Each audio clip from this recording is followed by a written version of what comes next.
60 વર્ષની ઉંમરે લોકો નિવૃત્તિ લઈ લેતા હોય છે ત્યારે વડોદરા શહેરના 60 વર્ષીય કરુણાબેને સ્પોર્ટ્સમાં ઝંપલાવ્યું છે અને ઘણી સિદ્ધિઓ હાંસલ કરી છે। તો આ ઉંમરે આટલા ફિટ કેવી રીતે રહે છે તો आओ આપણે કરુણાબેન સાથે જ વાત કરીએ। जय हिंद, मैं करुणा सिंह और मैं बचपन से ही स्पोर्ट्स में थी। उसके बाद शादी के बाद कुछ सालों का गैप आ गया, वेट भी बहुत बढ़ गया और उसके बाद मैंने वेट कम किया और वापस स्पोर्ट्स एक्टिविटी में शुरू किया और आज मैं 60 इयर्स की हो गई हूँ। और बचपन में मैं एथलेटिक्स मैं नेशनल्स खेली हुई हूँ 800 एंड 400 मीटर्स में और हमारे टाइम में पीटी उषा के साथ हम लोग कम्पीट करते थे, तो वो एक मेरे लिए बहुत प्रेस्टिजियस टाइम था कॉलेज लेवल पे। और उसके बाद अभी जो गैप आ गया 20 इयर्स का 20 या 30 इयर्स का कह लूँगी, बिकॉज फैमिली लाइफ में जो लेकिन मैंने वो भी बखूबी जिया और इन्जॉय किया उस टर्म को भी। और फिर अब जब बिल्कुल फ्री हो गई हूँ 60 इयर्स के बाद, तो वापस मैंने स्पोर्ट्स में शुरू किया है और मैंने कुछ साल नवरचना स्कूल में एज अ स्पोर्ट्स टीचर भी काम किया 7 से 8 साल। पर उसके बाद मैंने खुद पे काम करना शुरू किया, तो अभी मेरा ग्रुप है P4F है और VCC से मैंने साइकिलिंग स्टार्ट की। P4F ग्रुप के साथ हम रनिंग करते हैं, साइकिलिंग करते हैं और पूरा एंजॉय करती हूँ। डेली मेरा रूटीन रहता है, मैं सुबह 4 बजे उठ के 5 से 8 मुझे कुछ ना कुछ एक्टिविटी करना ही है, चाहे वो स्विमिंग हो, रनिंग हो, साइकिलिंग हो। स्विमिंग मेरा फोटे है, लाइक उसमें मैं बोल सकती हूँ कि हाँ मैंने कुछ अचीव किया है। आज मैंने नेशनल लेवल पे स्विमिंग में गोल्ड लिया हुआ है, जो कि स्पोर्ट्स फेडरेशन ऑफ इंडिया का इवेंट था, जो कि एक प्रेस्टिजियस इवेंट है और गवर्नमेंट ऑफ इंडिया से अप्रूव्ड है।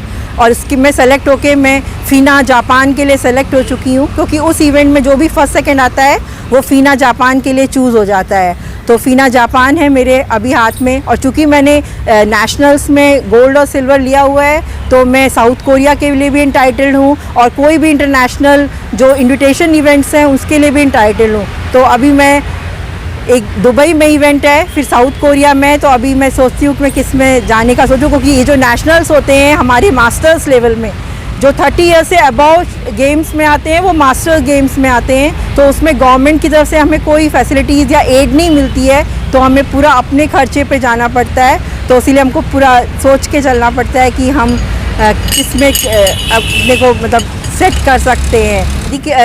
उस समय अगर मैं बात करूं तो स्टार्टिंग से जो मेरा बढ़ गया था, तो 75 तक मैं मैनेज कर पा रही थी। फिर लेकिन जब अचानक जो बढ़ा है आफ्टर मैरिज कह लो या बेटी के ऊपर पूरा ध्यान देने में जो मेरा बढ़ा, वो मैं 95 तक पहुंच गई थी। जब 95 की हो गई और मैं कोई स्पोर्ट्स एक्टिविटी उस टाइम नहीं करती थी, तो तब मुझे फील हुआ कि मैं क्या थी और क्या हो गई हूँ। तो नो डाउट मैंने अपनी फैमिली लाइफ को बहुत इंजॉय किया और मैं आज हक से बोल सकती हूँ कि मैंने हस्बैंड को और बेटी को इतना दिया है कि मैं मतलब खुले दिल से कोई भी शर्त रख के उनसे कुछ भी मांग सकती हूँ।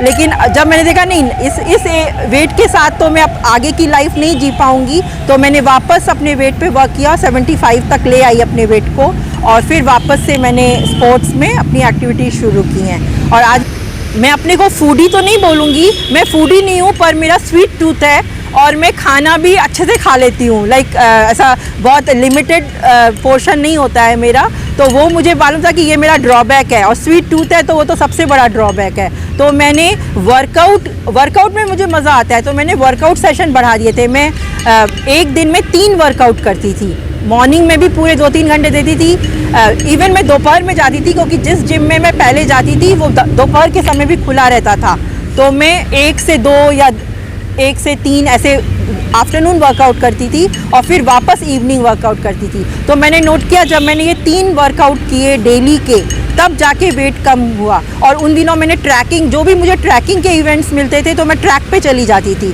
तो ऑटोमेटिकली मेरा कंट्रोल हो जाता था फूड पे भी विथ फिजिकल एक्टिविटी।